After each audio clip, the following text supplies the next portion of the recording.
to ABA Inside Trek, the podcast that's like reading in your car, but safer. I'm your host, Robert Perry Cruz, and with me are my two fabulous co-hosts. Hi, Rob. It's Diana. And it's Jackie. Hi, guys. Hi, Rob. So for those of you who are new to the show, welcome. On our show, we talk about research and discuss. We are going to be talking about something a little different this week's episode. We are going to be doing a paper that's more a review and discussion rather than an actual research article in the way that we've done in previous episodes. And the article we'll be discussing is Gerhardt and Lehner's 2011 article in the Journal of Contemporary Psychotherapy, Addressing the Needs of Adolescents and Adults with Autism, a Crisis on the Horizon. In this article, the authors posit the idea that, I wish I could say it was an idea, I think it's more a reality, that our adult services system here in the United States, and to some extent, I think North America in general, is not set up to provide the supports needed for the real explosion of young students who are diagnosed with autism spectrum disorder, who are going to be entering adulthood. They'll be leaving the world of 3 to 22 education, where services are plentiful and you get almost everything you want in some districts. And when you're an adult, it really feels like you get very little. And what you do get is not necessarily research-based or evidence-based practice or intervention, so much as what people want to give to adults with disabilities or adolescents with disabilities. That is a valid point, and I think very true. Across, actually, I think most countries, not just the United States. And here in Massachusetts, I know we're sort of speaking from that perspective, that there are plentiful services for children under 22, and if you're listening in other parts of the country, you may disagree with that. Mm-hmm. But I think regardless of the state that you're in, the difference between moving from the under 22 special education services to what is available for adults with disabilities is a pretty stark contrast. It's pretty devastating, I think. Mm-hmm. Yeah. In this article, Gerhardt and Lehner really lay out a couple key areas in which there's more work that needs to be done in terms of what will be appropriate amounts of service. And since, hopefully most of you listening have read the article, have at least reviewed briefly the article, we are going to be looking mostly at how it summarizes the areas of need in terms of employment for adults and adolescents with autism, looking at life in the community, and looking at residences and living skills. Those are sort of the main areas that we'll kind of be going through. And we'll just sort of tackle them in the same order of the paper. Now, certainly, if you've read the introduction, you know that many of the surveys discuss how adults with autism are either underemployed or completely unemployed.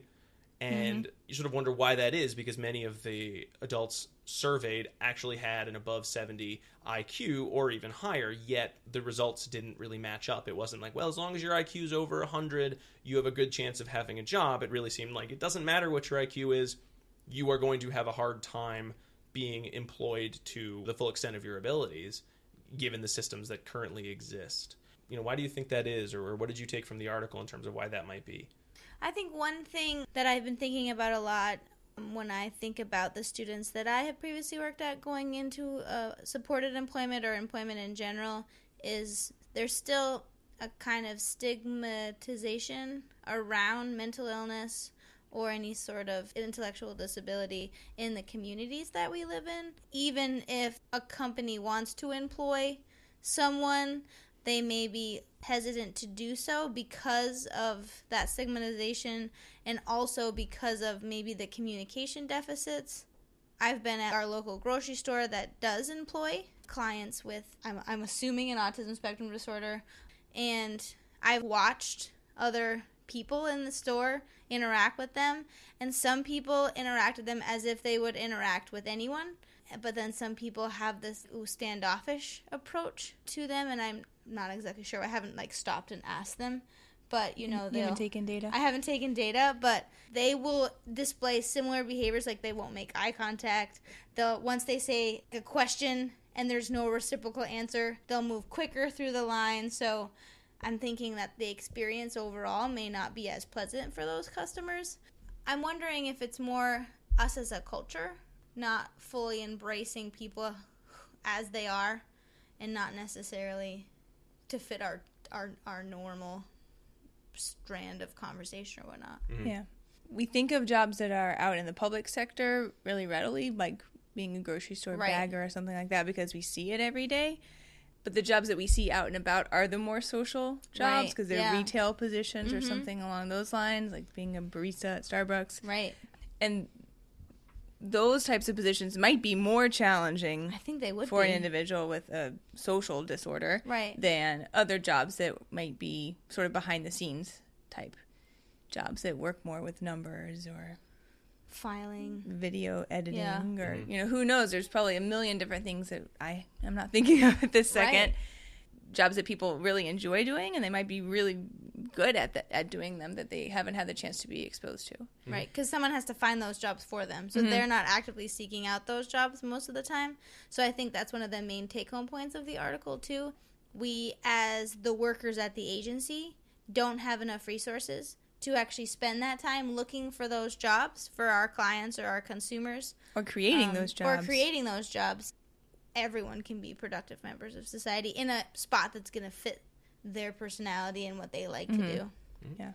And you talked about IQ, Rob, but IQ is really just one measure of functioning that may not be fully indicative of how well an individual can function within the larger society. Sure, and I think that's a chunk of the article. The issue's not so much the school-based skills, it's everything else. It's the generalization. It's how are you demonstrating it. So, yeah, like you said, Diana, the IQ level doesn't matter. That just happens to be what they were looking at in that. It's the most readily available way to measure. Standardized. But I think we all know people. But it doesn't touch on social interaction or social understanding. Nor does it touch on the fact that some of the skills that they can do in that testing, they may only be able to do in the context of a very, very structured test situation, not at all when there are similar type skills. Oh, you need to have a fast working memory to do this task. Just because you have one in the testing situation doesn't actually mean you can do math quickly when you're outside of the context of, say, a math test. Right. Or solve problems. If you have good problem solving skills in a testing situation, like solving a Rubik's Cube, for example, that's like really hard for me to say. It is. Rubik's Try one more time. Cube. Rubik's Cube. But going out and having, like, maybe there's a detour into one of the doors at the mall, and then you have to problem solve on how do I get into the mall now. It did? I was getting out of the mall. Oh. Yeah, like the whole mall was shut down. I did not know this about you. Yeah.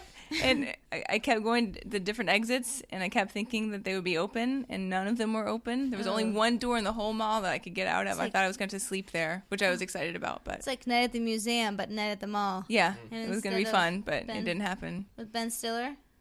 Yeah, he wasn't there. Oh. There was actually a TV. That's how I knew it wasn't going to happen. There was a TV movie in the 70s about a child who lived in a department store. And I think it was a musical, because I seem to remember someone once taught me a song from it, but I could not sing it. Was it Mannequin? I love Mannequin. I was just going to bring that up. He did not live there, though. Mannequin. He did not live there. He went in and got the mannequin, and then they dated. Yeah, that was... No, it was neither Mannequin nor Mannequin 2 on the move. Okay. Neither one. But I think your point, Jackie, is that everything out in the world involves conditional discrimination. Right. Right? And that are ever-changing, and the actions required based on those discriminations are subtle, social, nuanced action. Right. Which can be really challenging for someone to navigate if they aren't maybe that good at discriminating those situations. And, Rob, to your point, haven't had the opportunity to practice in more generalized settings. Mm-hmm. So getting more into the article, I think looking at what are the key components of adulthood. We mentioned them briefly, and now I had a chance to listen to Dr. Gerhardt at the ethics conference at Endicott College this past week. They have a great box lunch if you ever get the chance, and they talk about ethics, which is good too. Jealous. But box lunch was it turkey? I had tuna, but only because I was trying to grab it really, really quickly. It was good. It was good too. It was good tuna. One of the things that he spoke about was that he's kind of working on the idea of what are the essential skills for adolescents and adults with autism, and he kind of talked about a draft that he's sort of mulling over and working on, really looking at the key targets being around health, safety, hygiene, and mobility in the community. And I think all of those relate to the various aspects of adulthood, which would be, are you employable? Can you make choices about your life? Can you make friends? Can you live independently? Are you using the environment to make appropriate decisions? In looking at those, I think employment's probably the key one when you're talking about adults. And I think, Jackie, you mentioned the idea that we have all these different models of employment for adults with disabilities.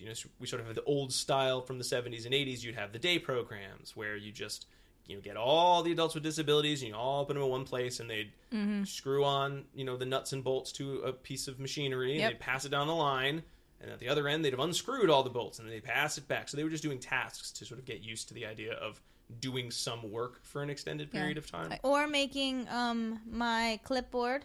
I have a clipboard made from a day program. And I have a pencil case made from a day program.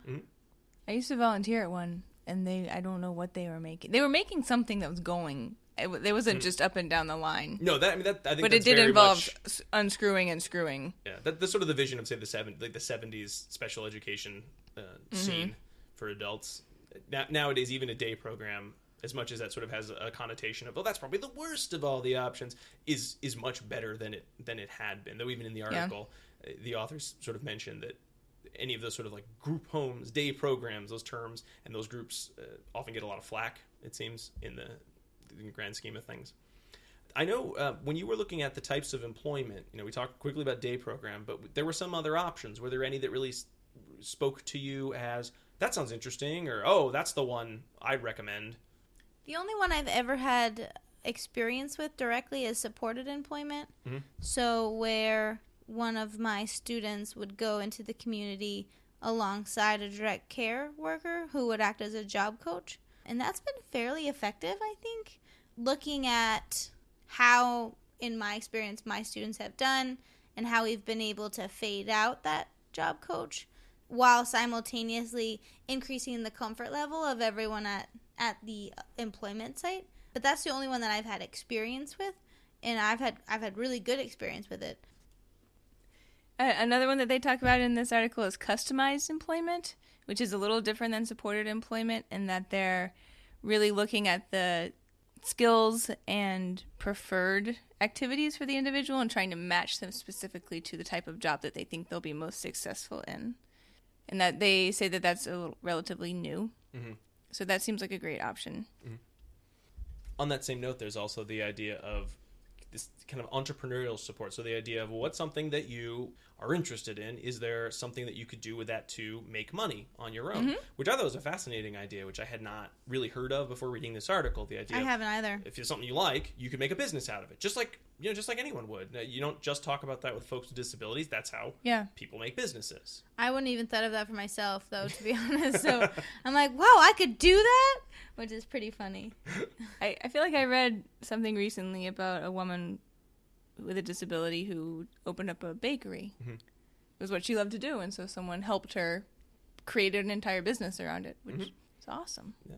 And I think regardless of the type of employment model being used, I know one of the components was the use of many ABA techniques. Absolutely, yeah. But one of the areas I know that the paper mentioned at the beginning was the idea that even though we have the technology, we can do it, not many people have. Or when they've looked at the techniques, that these are the best techniques you could use to do supported employment for your adult with disabilities, they're all just the techniques that we all know how to use. They're task analyses, they're prompting, they're shaping, fading, visual schedules, but they're not necessarily condition calling reinforcers. it that. Exactly, right. Because they're not thinking about it in terms of the ABA as our science. They're just, these are things I'm doing, and they seem to be working.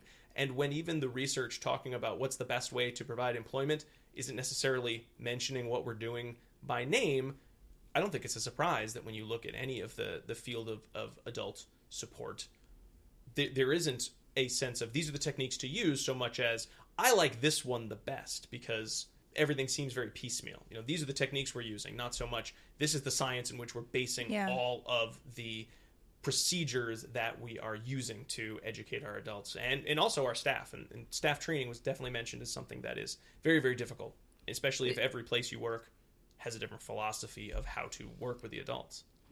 It doesn't seem to me that the question here is, can we teach individuals with disabilities to work independently, be more fully employed, and hopefully live more independently? We do what we do quite well as behavior analysts, but it does take a lot of resources. So if the resources aren't there, which they're not, for adults, how are we ever going to reach these goals? Mm-hmm. It's a little scary if you think about it. I have a colleague and friend of mine whose son is transitioning into adult placement, and it's scary when she talks about it, and she's been, really nervous because she's gone her whole life with 1-to-1 or 1-to-2 staffing ratio for her son, and then it may not be that way anymore. It may be 1-to-5 or 1-to-10, heaven forbid, 1-to-20, and it turns less about teaching skills and more about like just maintaining. And I think, or what are the really important things? Right, yeah. Because none of us are using our multiplication of fractions anymore. Nope. Right? So it's the equivalent idea. Like, what do we really need to use in life? And the same argument can really be made of our general education school system, too. Sure. Like, no one's teaching anyone how to balance a checkbook, and they probably should have, because I don't know that I know how to. You've got software for that now. You just need to type in what it is you're spending, get your receipts together for a month, type in something that you want to buy, and then see where you all come out, because your spreadsheet machine just vomits out your budget for you. My school actually taught me how to balance a checkbook in our health and everyday life class. Oh. I don't know if it was called everyday life, but that's what I called it, because we learned about cooking and sewing and checkbooks. I learned how to sew an apron. Savings. Oh, I made jelly bean shorts. And I made jelly bean shorts. They had jelly beans on them? Yeah. And I also learned how to make an owl lantern, because I had wood shop and metal shop. And so in wood shop, I made the owl lantern, and in metal shop, I put all of the stuff on it to make it work. Huh. Wow. Are these home ec and what's that called? Wood shop? Are these still available? Yeah, in my small town. There are more, what's the word? It's like egalitarian? Extra classes you can take. Oh, those electives. Oh, they were not electives. Okay. They were not electives. We had to take them. Oh, Everyone had to take wood, metal, health, and everyday life. Yeah, we had to take those. Mm-hmm. Depending on the school, you could probably skip a lot of those classes. Right. And maybe that's okay, but maybe that's not okay. And depends on what you want to be. Mm-hmm. That's true. So, a fully functioning member of society who can balance her checkbook, or not. Someone that can make a owl lantern. It actually didn't turn Someone on. who knows how to use Quicken. It didn't turn on, guys. I'm sorry. It's okay. I'm sure it was really cute, though. It was so cute. That's all that matters, I threw it away because Jackie. I was so sad that it didn't turn on. Then I made a canoe. There you go. Always something to make. Right. That's what I do when I'm feeling bad about myself. I just go out and make a canoe. How to make a canoe in a weekend. It actually took me 6 months. Wow. Well, it's Did you like... I followed a book that was called How to Make a Canoe in a Weekend. Oh. And it took 6 months? It took 6 months. Okay. Then in that case, yeah, that's a little... Did you chop down a tree? No, I used plywood. Oh, okay. Yeah. But that would be something that you could, in that sense, use all of those classes to figure out what our consumers like, what they don't like, what their strengths are, and then tailor that from those classes to figure out what they'd want to do for a job, just like they would do for me. And both of you have described here ways that you've gone about finding out how to do something, right? Yeah. Rob looked up on the internet how to balance a checkbook, and it said download Quicken. No, it was actually a game you could play that was a budget game. Okay. That's so I didn't download it. Fair enough, was just but a game. Right. My point is you found out how to do it, right? And Jackie, you checked out a book from the library called How to Make a Canoe in a Weekend, and you did it, right? In 6 months. Right.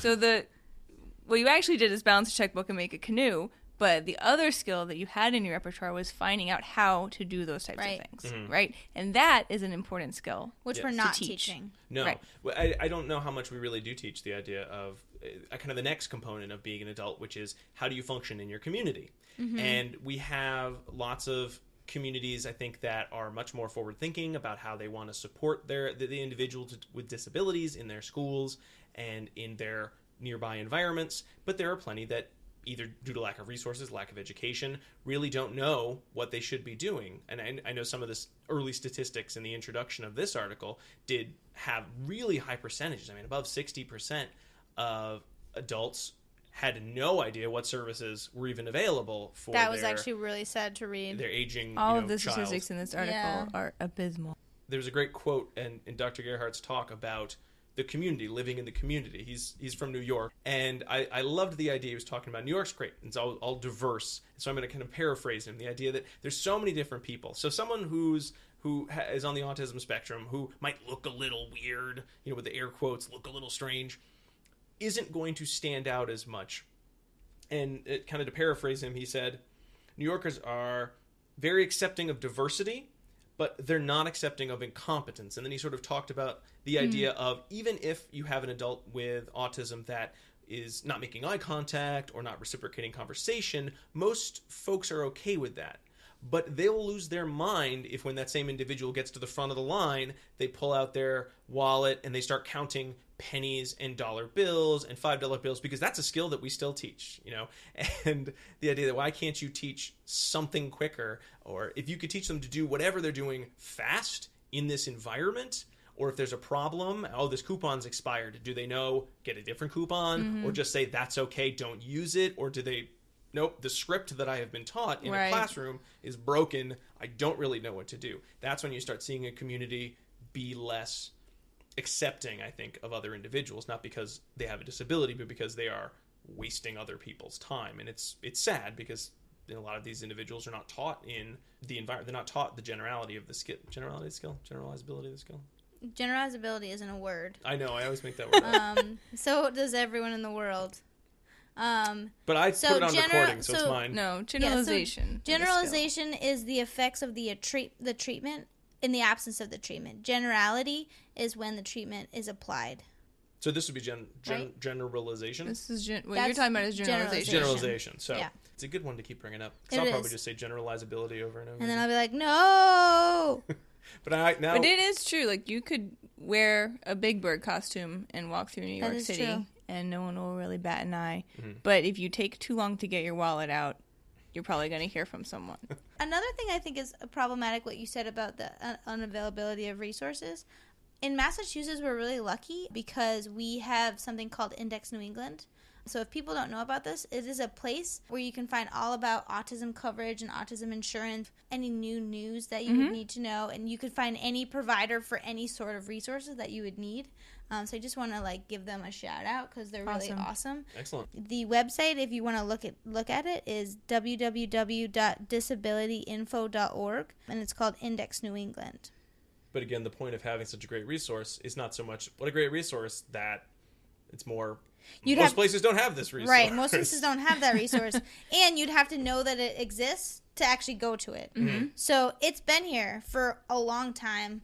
It was created by Amy Weinstein, who works on it right now. And I didn't know about it up until very recently, which makes me a little bit depressed with myself. Right. And so I think that's something we have this awesome resource, but if people don't know about it, it's not going to be helpful. Mm-hmm. The other piece of living in the community, the generalization of skills, in addition to that, many of the skills in terms of, we discuss things like, it's so annoying that they don't pull out their wallet faster or use a credit card instead of change.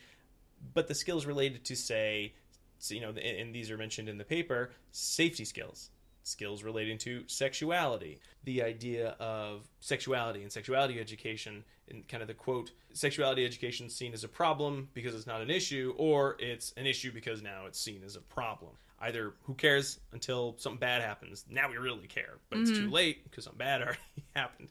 Not even from the individual disability, but they've been taken advantage of. When you look at any of the statistics about abuse, it is such a high number for individuals with disabilities, and it's so sad because you want to think, don't we all teach stranger danger in our circles of hugs and nothing? I've seen those lessons in school. Does anyone look like they're paying attention to those lessons? God, no, because I'm not paying attention to those lessons because they're boring as all get out. It's usually when I'm like, well, that's enough of my consult time. I'll leave and see you later. Don't want to watch this. I like to do the role plays. We had a lady that had these different sea animal hand puppets, like a dolphin, a turtle. I don't remember what the lessons were about, but I think she was the health lady. Oh, we did behavioral skills training with abduction. So we had instructions on what to do when you see a stranger, who strangers were, who strangers weren't. We did some This was you as a child? Yeah. Oh, wow. They didn't call it behavioral skills training, but I guess we had a problem with abduction in my town. Yikes. Everyone was trying to steal my canoe. Then we practiced, and they actually went so far as they had people come in to recess and ask us to go with them and would come and deliver feedback, which is pretty awesome. Wow. Yeah. There was an article like that in Java. There's Maybe lots 2 or of 3 years There's ago. a lot of articles in Java. There was on very abduction. entertaining to read the idea of we taught the students or the test participants to do this when someone came and talked to them, and then there was a creepy person who was one of our research assistants, and they had to come up and try to have the participant go away with them, and they'd record if they did, and I think they get some good results, but just they get great results. The amount of practice with behavioral skills training plus in situ training, so you have to do it not only in the like training environment, but also in the real setting with immediate feedback in the real setting. So if anyone's interested in that, all the studies are conducted by Miltenberger and colleagues, probably from like 2009 to about 2012 or 13. Yeah. I think when the issue comes in when we're talking about supports and skills, it has to be a specialized program. You might not get that in some of the living situations or even employment situations that adults will find themselves past 22. Even under 22, though, I don't know that many schools right now that I've seen that have programs, that have life skills programs, that really look at trips to the community that way. They don't look at them as, hey, let's go and practice these skills so much that we're going to go to the dollar store and buy some soda everybody wants. No, what they'll do, stranger abduction, there's a video you watch. If it's gun safety, kids will watch some eagle. Is it Sam the Eagle? I don't remember. Let me look. Is he a Muppet? No, he's now like cool. Is it a cartoon? Yeah. That's good. It's good to know that we're protecting our children from abduction by dolphins and other sea animals and gun violence perpetrated by aviary creatures. It's pretty bad. We watched it in my class. Well, we should... Eddie the Eagle. Eddie the Eagle. Okay. So in our public schools, in order to address abduction and like gun safety, children will usually watch videos about, like, oh, don't pick up a gun. Let's sing a song about it. And one of the most recent videos is Eddie the Eagle. It's produced by the NRA, and it's an eagle and his friends, and they're like playing basketball, the opening credit, and they go and like look under a bench in the park and there's a gun, and then they learn like, oh, stop, don't touch, turn away and tell an adult. And it's like this like rap song. Yeah. And you're supposed to sing it, but when you actually look at what kids do is they sing the song and actually pick the gun up. Great. Because they didn't actually practice the skill. Right. And so that's what we're teaching our kids. There were a lot of TV movies about children getting abducted for years and years and years. I remember so many of them, and they scared the hell out of me. So I assume if someone had tried to abduct me, I would have screamed no and run away, but I don't know. No one ever did. So now for abduction, kids will watch the Safe Side video. It's written by the guy that wrote America's Most Wanted. And it's this kooky girl, and she also gives you like a phrase so you can remember in song form. And then we'll show you different scenarios. Like someone comes over and says that they have puppies at their house. Do you want to come look at them? And then you're supposed to say, no, run away and tell an adult. But no practice. Well, it comes down to the same situation as you have education going from young ages up to 22 and then past that, which is not always effective. And I think when you look at this article doesn't specify it as much, but certainly I think recent talks or recent articles on adult education does go more and more into the idea that there are technologies that would be effective, but they're not consistently used. The research just isn't there. And is that on us as behavior analysts? Is that on the governing bodies that don't seem to want behavior analysis as much as they might other videos are great, everyone loves videos, everyone wants to watch a video, right? Or is it just the funding's not there and it's nobody's fault, it's just these streams of money don't exist right now, and they might not exist until it's sort of late for a whole generation of folks. It is late. No, it is too late, you're right. The last piece we wanted to talk briefly about was, what does residential living look like for adults with autism? And again, there are a couple different models that this paper goes over in terms of how might adults with autism live. I think we mentioned the idea of the group home being one, sort of on the more intrusive, less independent side of things, where you have, up to 8 adults living with staff who are involved in helping them with independent living tasks. And the home is owned by an agency, and the staff are employed by that agency. When the article describes some of the focus the foci in the group home, it is more about helping them take care of their house, helping them take care of themselves. So they are building some amount of independence, but it did read very much like, here are some skills that we will practice, as opposed to some of the other options, which would be more, supported living or the training parent, kind of the training parent residence, which again seemed like it had a lot of real positives to it. But then again, you're asking for individuals to really make their life helping support adults with disabilities. So you're talking about a scale that is going to be really hard to carry out, because you've got one or two adults, and you've got a training family. You need to get the training families. You need to train the training families. It's not the same as a group home. Well, if you train these 10 staff, you could have them take care of 8, 10 individuals. That's probably better economically. There's going to be more funding for those services, even if the training parent scenario does seem to provide more opportunities for independence than the group residence programs typically do. Yeah, I liked the idea of this specialized living or supported living homes too, because the difference there is that they might be smaller homes with only 2 or 3 individuals there, and then the individuals had some say and some agency in how the home was run and operated, and they were contributing to those decisions. That seemed like a nice sort of newer option that they were discussing too.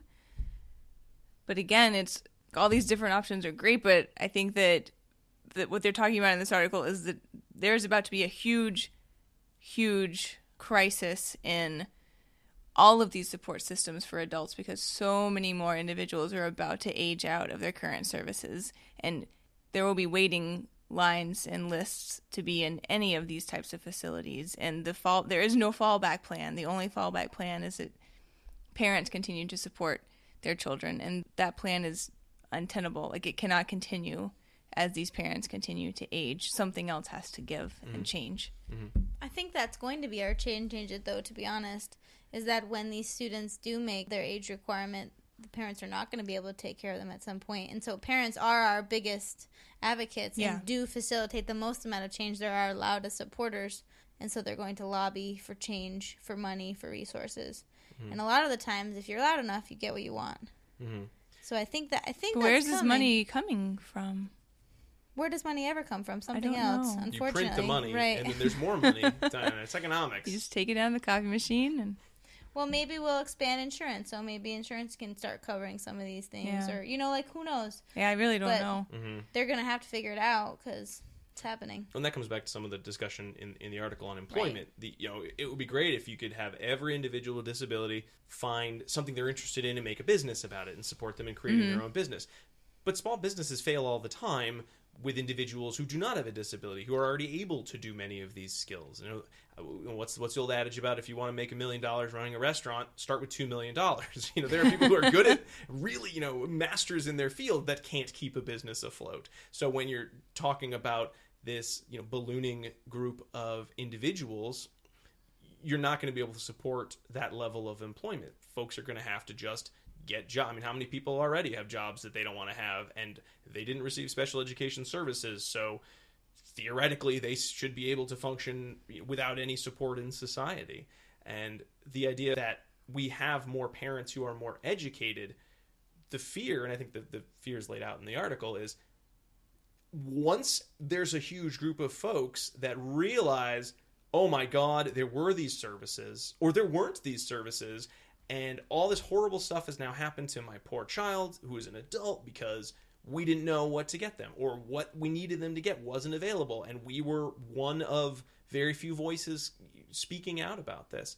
Do we have to get all the way to that point where we're talking about this huge financial and social crisis before you get enough people who realize what's going on? And you would think there'd be an acceleration, because you do have more advocacy groups now than you did 10 years ago, 20 years ago. I'm hoping not, but I mean, that is how most change occurs in the United States. Again, unfortunately, is that something hits the fan, and then we try to fix it. We're not really proactive here. No, and it usually starts with, my constituents are complaining about this. Henceforth, I'm passing someone's bill. Someone's act. And every adult with autism is going to get to start their own company. It's a law now. And then how do we do that? Nobody knows. How much is that going to cost? I don't know. There's no Who funding. knows? Right. Who knows? But I feel better about myself as a local congressman because I made it happen. Nothing. I just, passed a law that no one can do anything about because you're still in the same situation you were. This isn't a problem for 22-year-olds. This needs to be addressed when kids are 14. Yeah, exactly. 12, 13, 14, trying to transition their education over to preparing for their transition to adulthood. And that can be hard. It's hard for everyone. I think it's hard for any parent trying to imagine, what does my child need in 8 to 10 years? You just can't. It's really hard to think that far ahead. So I recognize why parents may not want to make that switch over, maybe away from spending classroom time focused on academic tasks to more important life skills tasks. I recognize why that might be really challenging, but I think that it's important. One of the things I've learned in all the classes I took to get my, master's in education and all the seminars I've been to about teaching is that idea of you learn so many great facts and you learn so many skills in school. But really, at the end of the day, the most important thing you learn is hopefully you learn how to learn and you learn how to make friends and how to be a member of society. And I know that that's the point. So at the end of the day, if my kids don't get all A's and they don't go to the best college in the world, as long as they can know how to be a good member of society and have an interest in something, I should be happy. But even knowing that's what I'm supposed to do, I'm still really, really worried that they're not getting an A in every single class. And why can't they do this skill or that skill? It's so easy to get bogged down in the small bits of school and forget, oh my God, they're going to learn so many skills in the 4 years of high school that even if there's no disability, even if they learn every single thing they're supposed to, 90% of it will not be directly relevant to their job unless their job becomes some sort of general high school teacher. High school fact historian. So again, I think our episode was a bit more general today because the article we're discussing was one that was sort of a summary and a review of what's available and some issues to be addressed going forward. Now, as much as we had a lot of questions and a couple ideas to float out, we were very fortunate that we were able to actually interview one of the authors, Dr. Peter Gerhardt, about this topic, adolescents and adults with autism.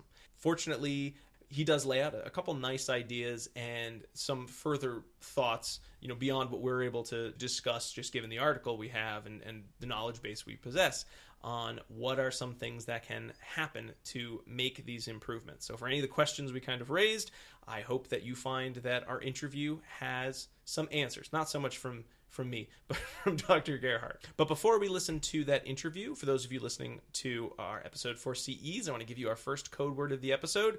It is mug, M-U-G.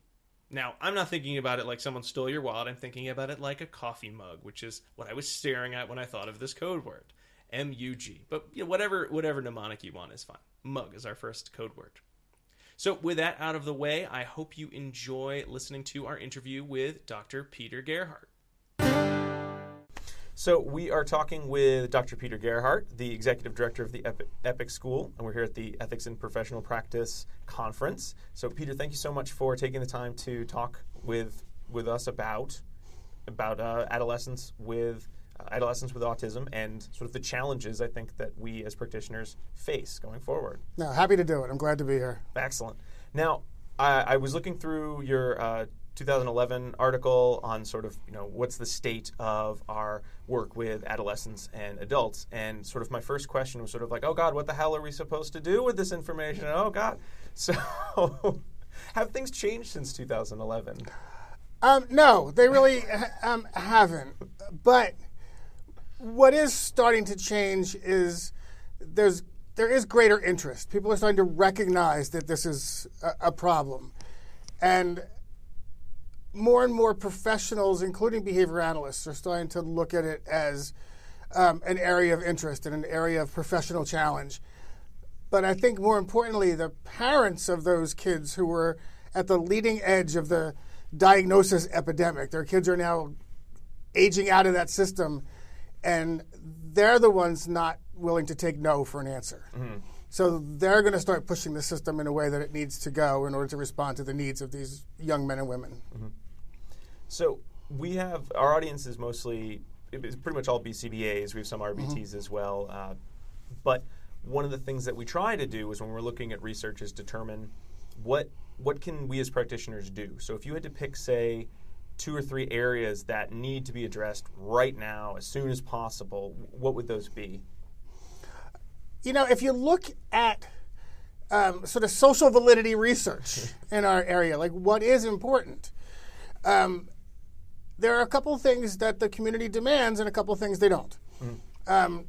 Good hygiene skills, number 1 on the list. We really emphasize the ability to independently use public restrooms. Not only is that a good skill, but it's a good safety skill, because then no paid staff has to be in the bathroom with you for the rest of your life. Mobility, like being independent to go from point A to point B. We tend to be Velcroed to individuals with autism, particularly classic autism. Communication, whether it's through an augmentative system, sign, vocal verbal behavior, whatever, but communication in a way that's actually pragmatically functional. For example, one of my students, I just recently started greeting him completely different every single day. Okay. And for the first week, he just looked at me like, what are you talking about? Till finally he caught on that a greeting is a greeting is a greeting is a greeting. And now he responds within sort of the same response class. But, but he knows what to do. Typically, as behavior analysts, we sort of say, this is the SD, this is the response, these are the data. As opposed to saying, well, there should be multiple SDs, there's multiple acceptable responses, and still these are the data. So sure. Can I just, specifically on greetings? I actually had a teacher emailed me the other day and said, like, why aren't we what can we use to make greetings better? Because I work a lot with really young children, so of course everyone wants them to say hello, and you say hello to them, and you get the sort of hello, and then the student looks at you for a while, and then you're like, well, I got to go to a meeting, so we'll try again later. Was there a trick you used other than the multiple SDs? It really is sort of this practice component. But one of the things that we do is we ask typical kids, what do you guys say? I think, and I'm being only slightly facetious here, I think the high five is going to become diagnostic for autism in a couple of years, because typical kids don't high five. They don't even fist bump anymore. Oh, that's a tragedy. Exactly, but we keep teaching that as the cool response when it's really not. So we go and ask kids, what do 12-year-olds do? And that's how we start to build our skills. We also, if we were working with a 12-year-old, we might ask sort of, well, what do 15-year-olds do? Because we want to actually sort of build towards the future.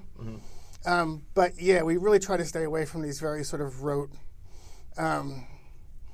meaningless responses. Sure. So I'm sad. That's the saddest thing I think I'll hear today. That the high five is out of style. No, high five is dead. Oh, I'm sorry. No. These millennials, I don't know what you're going to do. I'm sorry. Oh, well. You learn something new at every conference, right? Now, one of the areas that you discussed, and I actually saw you talk, I think it was in the spring at the Babbitt Social Function in Framingham, Natick, was the idea of sexuality and sexuality education with adolescents and adults with autism. I love the points you made at that talk in terms of how we have the technology, we can teach the skill. But the very first thing all of my colleagues said when I came back and said, oh, I saw Dr. Gerhardt, he was talking about this skill and that skill and how we can teach it and how we're not doing a good job was, I don't want to talk to parents about that. They don't want to talk to me about that. Is there a way we can overcome sort of our fear of sexuality? Well, I think that, it's interesting. When I speak to professional groups, they say, well, parents don't want to talk about this. And when I talk to parent groups, they say, well, professionals don't want to talk about this. And I think the problem is that we really aren't talking about this early enough. We wait till there's sort of a problem to bring it up. And that's sort of startling in that conversation. When the first conversation you have is that he's masturbating in the classroom, that shouldn't be your first conversation on the topic. No. The second thing that we really try to emphasize is that the first discussion you have should be about safety. We want to work on these skills because they make him safer. And that's how you open the door to parents that are nervous about this, that are concerned about this. Because there's still sort of this mythology that if he learns anything, he's going to act upon it. Which is, obviously there's no research in this particular area of kids with autism, but with typical kids, that's not true. So I don't know why it would be true with our kids. Just if we teach them the correct words, why that would be a problem. So.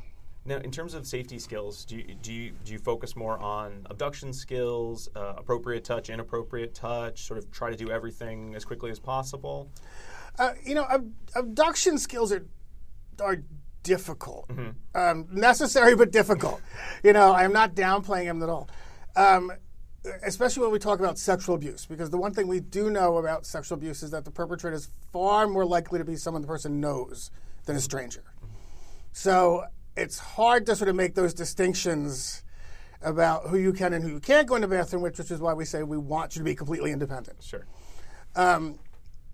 But we really work on this idea of non-compliance to strangers, because we sort of teach kids to be compliant to every adult they meet. And we say, oh, no, you have to develop stimulus control, and that way, so it's like, and that's really a bad skill. As a matter of fact, like a hallmark of being an adult is that you get to say no because you want to say no. You don't always have to do what another person tells you to do. But we've sort of missed that concept. So a functional no initially is like a great safety skill. Any number of those sort of little things, we'd have to change a lot of what we do. But this is a very long answer to a very short question. No. This is great. So that we can build upon them to then look at bigger skills. I think recently we're playing around with sort of what is the sort of skill development trajectory. Like we can task analyze grocery shopping fairly well. How do you task analyze safety skills when the skill of abduction refusal for most of my guys has to be built upon a bunch of other skills they learned early on? And what are those skills? Just teaching abduction refusal without having good discrimination among people, not having a way to say no, becomes a problem. Sure. So we're looking at what are these base skills that we need to. Now, one of the areas that I think you spoke about certainly in your talk on sexuality back in the spring, and was in the 2011 article, was the idea of what seemed to be kind of the logistics of a lot of what we needed to teach. We couldn't just teach in a classroom. You can't just teach in a very sheltered workshop. You have to be in the community. You're in a private school, so you have a lot more flexibility. Do you have any sort of suggestions or thoughts on how that amount of time out of the classroom could be replicated in other settings? Well, one thing I'm always surprised when I go to public schools and I see the resource room or whatever, and then the kids included for specials, how they don't take advantage of all the space they have. That they don't teach him to independently go on a mission to a classroom all the way down in the other segment of the building, and then that person tells them to go somewhere else with something, and then they get you have this incredibly safe space in which to teach this really complex skill, and yet we don't do it. So there are ways to do it in that context. There are some things you can't do in that context. I will tell you one of the things that we're looking at, and we've written a grant for this, is the potential for virtual reality to help us teach some of these skills. Yeah, so we're working with a researcher over in Israel, Anat Meyer, who's used virtual reality to teach kids street crossing. So we're looking at how do we sort of expand this. We have to get it funded now, but those headsets are pretty expensive. Yeah. So, but I think if we do it, I think it'll give us an entree into a lower response effort way to teach a lot of these really complex skills. That's a fascinating avenue, because usually when I've heard virtual reality, it's been how can we play video games with it, and how can we do real estate with it? Those are really the only two. Oh, go to museums, I think, is the other one. But educationally, you're right. I mean, there are so many settings, it's almost impossible to get to, but you can really bridge that gap and at least make it as close as possible, to that setting. Right. I mean, I think the technology is going to change the way that we do everything, and it's quite honestly so far beyond my understanding. That's why I have to work with younger people, because they know it much, much better than I do. But I just think, 5 years ago we were working on travel training, and that meant you're taking a bus somewhere. 5 years from now we're going to have driverless cars. All of a sudden now the world has changed. I advocated for many years, like, forget cash. If he hasn't learned cash, forget cash. Teach him the credit card. Now I'm like, Apple Pay. Mm-hmm. Like, why even bother with a credit card now? Just take the phone out, yep, stick it on the machine. That's it. You're done. Oh, boy. You know, it is making things so much simpler. But in our field, we stick with these old tried and true. I still go into schools and I see kids working on identifying coins. And it drives me nuts. Mm-hmm. Now, if he can learn it in a week, great. Yeah. If he's on his 6th year, that's a problem. So, but I think technology is going to change everything. Sure. Do you think the lack of kind of the shift of the, kind of society or educators as a whole to look at technology and to think a couple years in the future is more just a resistance to change that's just an issue with everyone's kind of resistant to change. Nobody wants to realize, oh, geez, I'm so out of touch with this technology. Is it that, or is it more, difficulty with funding to get new technology? I mean, what did you say? I think it's a lot of different contingencies that impact that response. Quite honestly, I think some of it is reluctance to change. That they see it as a very high response effort thing. When you download the new version of Microsoft Word, you end up still using the old version for a while because you don't want to go through all that trouble. So, I think there's that. I think funding is going to be a big part of it. But I also think technology costs are becoming increasingly reasonable. Mm-hmm. So that should be less of an issue. I also think you need people who will think 5 years down the road. Mm-hmm. Mm-hmm. If you look at your typical IEP, it's a 1-year document. Sure. There isn't this 5-year sense. So with all our kids starting at age 12, we actually do 5-year plans. We say 5 years from now, where is he supposed to be? Mm-hmm. And that also allows us then to sort of backwards chain IEP goals and all that based upon these goals mm-hmm. that his family and friends and all this stuff have helped set for him across multiple domains. Mm-hmm. How do you balance the perceived need by the team, by the student on reaching some of those goals that are going to be relevant more as they're an adult than it will be at, say, 12, with the need to participate in, say, high-stakes testing or to reach all of the academic goals that are set out for them? I mean, is there a way you found that's successful? Is it just a constant? It's a constant back and forth, mm-hmm. quite honestly. Mm-hmm. I don't know what to do with it. It's part of the price of doing business, mm-hmm. That we have to do some of this stuff. But it's probably the biggest time waster that we deal with. I understand the intent. Mm-hmm. I mean, I get it. But it's just not helpful. Mm-hmm. So I don't have a good answer. It does seem to be a theme with this increasing population of, we have thoughts, we have the technology, but like you had in your paper, the answers aren't all quite there. Exactly right. How to do it. What to do might be, but how to do it right. seems very elusive. Right. Right. I mean, there's the area of sexuality. There are any number of books out there about sexuality and people on the spectrum, and they're all very sex positive, and they're all, which is sex is good, and it's great. But now tell me how to teach this to this kid. Mm-hmm. Don't just tell me he needs to know this. I know he needs to know this. And then get some research on it. Get me some data on that this really works. Mm-hmm. But we don't have that. Mm-hmm. Do you have a kind of a thought process whenever you're faced with a challenge? this student's having trouble with this issue with sexuality or this issue with job performance. Is there sort of a process you go through to think about, well, how are we going to resolve this? Well, the first thing we really do is we go back and sort of look at what's our role in this. Mm-hmm. That's our first step. The second thing, personally, what I do is I have to visualize everything. So I lay out all the different, variables on the board. Mm-hmm. The third thing then is, I think, what questions aren't we asking? And that's always the hard part. Sure. And sometimes we end up going to sort of naive observers, and saying what do you think is going on here? Because we get so wrapped up in our technology and jargon and that sometimes we forget. I'll give you an example. I had a client back when I ran adult employment services, and he worked at a convenience store for 7 years, mm-hmm. and he was great. He did 5 days a week, 3 hours a day. He did all the coffee in the morning, really busy time. Mm-hmm. And in the 7th year, he started to screw things up.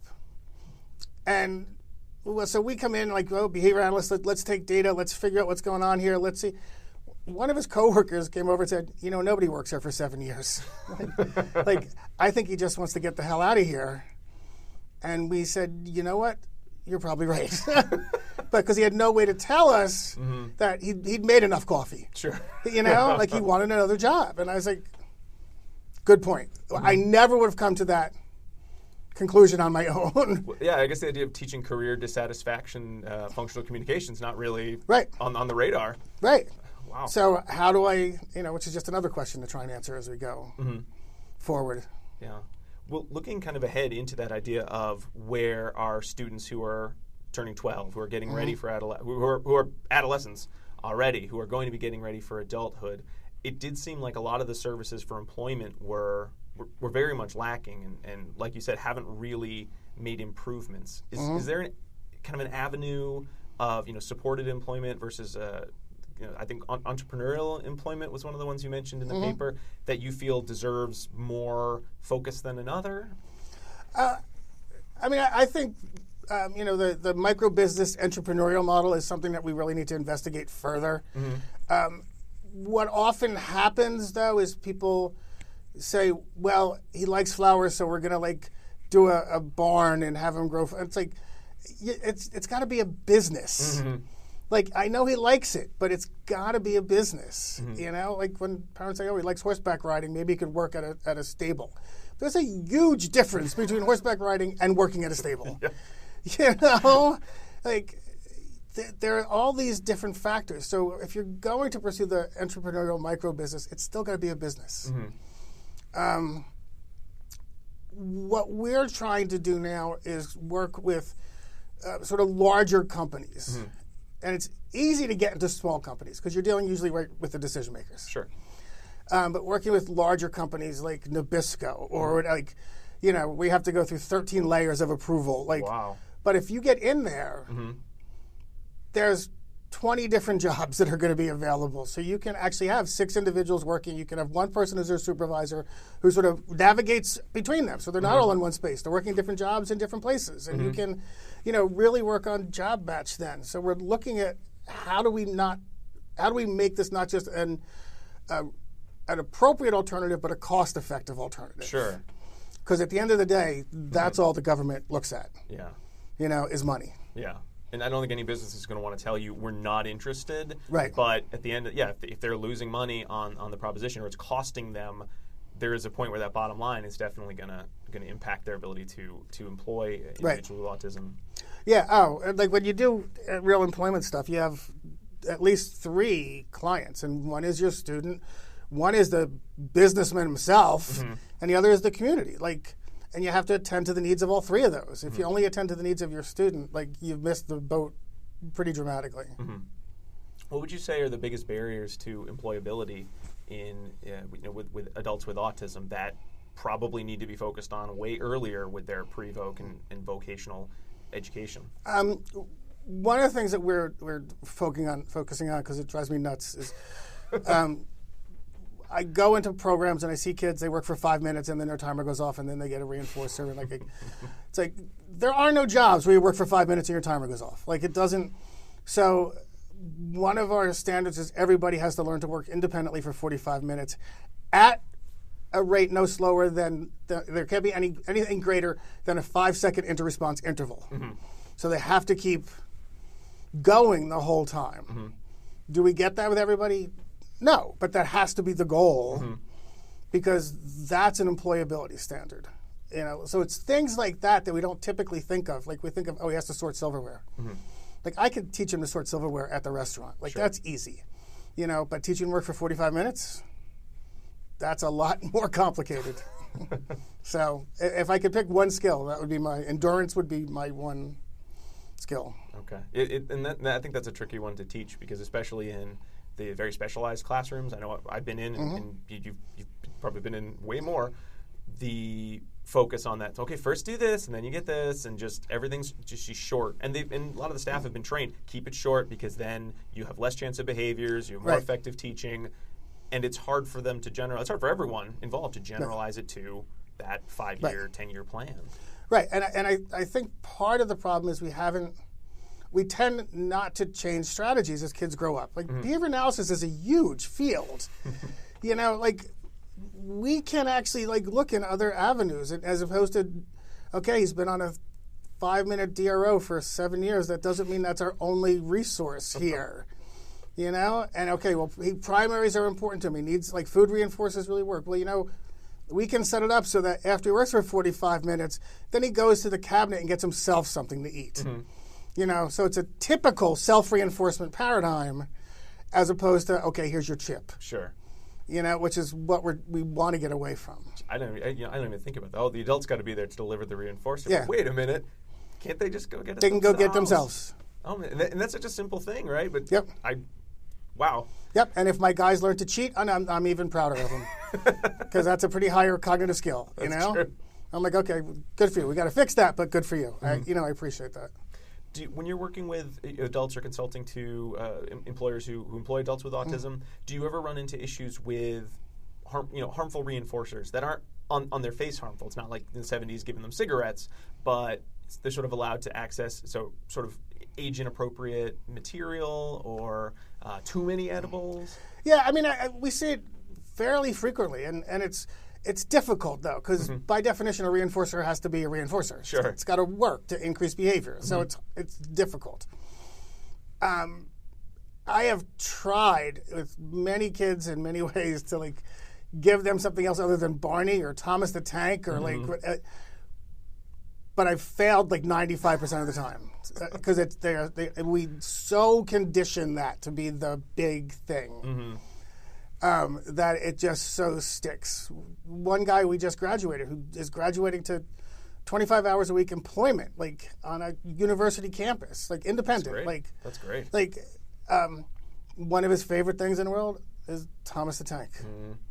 So we were finally just like, you know what? He can watch it in his room by himself. Like, that's his version of porn, quite honestly. Like, if you do it privately, you know the social rules. I don't care what you watch. Yep. You know, but you can't watch it at work. You can't watch it, you know, in these situations. But in your room, go for it. Okay. What do I care? Sure. Because it's at some point I have to sort of say, you know what, you are so committed to this. Like, I have no right to take this away from you at all. Sure. Well, it's actually one of the ethical questions when I'm teaching staff about ethics and the idea of what's appropriate for reinforcers. And it's always a big debate of, well, but they're doing the work. Why can't they have this? And no, they're going to look weird. They can't have that. They're going to get fired. And it's always hard to come up with the answer for that. But yeah, I like the idea of thinking of the inappropriate social movies as a type of porn. There you go. It's, and the flip side is thanks to social media, there are so many of these little, like, they're bronies now. Like these adult men who collect My Little Pony and do this. And, like, yeah, there's kind of a weird part to it. But, if somebody was into My Little Pony, like, that would be a way to get a social group. Like, oh, yeah. Right. So, the explosion of interest in, like, comics and pop culture and all of that sort of stuff is a way we might be able to get some of these interests sort of paired into a more typical environment. So, that reminds me, I had a student who loved video games, like not appropriate video games, but parents were pretty permissive. And he's not making friends. And I kept saying, wait till he's in junior high. He's going to be the most popular kid in school because that's all anyone's going to want to talk about. Yep. But until then, it was everyone was very concerned. Yeah. I mean, Jerry Newport, who's an adult on the spectrum, I just got to be in his. I think he's the same age as me, so he's like almost 60. But he's one of those guys who is brilliant at mental math. Like, he can do these complex math problems in his head, and and he was telling me at one point that when he was in school, like, he turned that ability into sports statistics. So, like, all the sports guys loved him, and he managed, like, sports teams, and because he knew everything. Excellent. And I was like, that is such a great strategy, Like, they tolerated all his idiosyncrasies because he was this resource for them. So, if you can do that, more power to you. Yeah, that's excellent. Well, Peter, we're almost out of time. Thank you again so very much for taking the time out of the conference to talk with me, talk with us. take-home point, one thing that if you were going to go up and have your mad as hell, not going to take it anymore moment that you want everyone to know about adolescents with autism and adults with autism. Particularly for behavior analysts, you have to just think big. Stop thinking little. We think in little terms of tiny, discrete pieces of behavior. Think in terms of big behavior change and outside the context of your classroom. Like if you do that, that's what we're supposed to be doing. You know, we should be successful in our classrooms. We control every variable. But it's outside. That's our goal. So if you can do that, then you're doing good stuff. Okay. Well, Peter, thanks so very much for your my time. pleasure. Thank you. This was a lot of fun. Oh, great. So I hope everyone at home enjoyed our interview. No dissemination station this episode. I think when you have a summary, we did a lot of disseminating, and hopefully more dissemination was... we were on the train the whole time. Yes, exactly. We're on the train the whole time. And there was even more, I think, in the interview with Dr. Gerhardt. Thank you so much, Dr. Gerhardt, for taking the time to talk to the show. For those of you who are looking for CEs, don't forget our second secret code word of the episode, and it is WIRE. W-I-R-E. WIRE. Like the hit show on HBO. Or the wires that are connecting our brand new microphone. So hopefully our sound is coming out very nicely. WIRE. Again, thanks to Dr. Peter Gerhardt for being on the show. Thank you, Jackie and Diana, for being here. Oh, anytime. So for those of you at home, you can find us on Facebook or Twitter or YouTube at ABA Inside Track. You can email us at abainsidetrack@gmail.com and send us a message or feedback, whatever you like. You can rate us on any of the iTunes, Google Plays, Stitchers that you listen to your podcast on. For those of you who didn't hear the preview episode, next week will be another full-length episode of our show. What? How do we have this much content? What? We were very... Buddha. Remember that from episode 1, guys? That's a callback. Since we had so many articles that we were looking into discussing when we kind of came upon this topic for the show, we decided, since we'd had a great chance to talk to Dr. Gerhardt, why don't we look at a couple other articles on more practical use of our technology for teaching adults with autism. We'll be moving right into that next episode. So super bonus for all of you at home. For those of you who love our preview episode antics, well, don't worry, they're still there. We just won't have, another one. You can still find us on YouTube and see our smiling, sunny faces. Anyway, that's enough for this episode. We'll be back next week with another full-length episode. Oh my God. Don't get used to that, though, folks. It's a little too much work for us to handle. But until then, keep responding. Bye! See ya!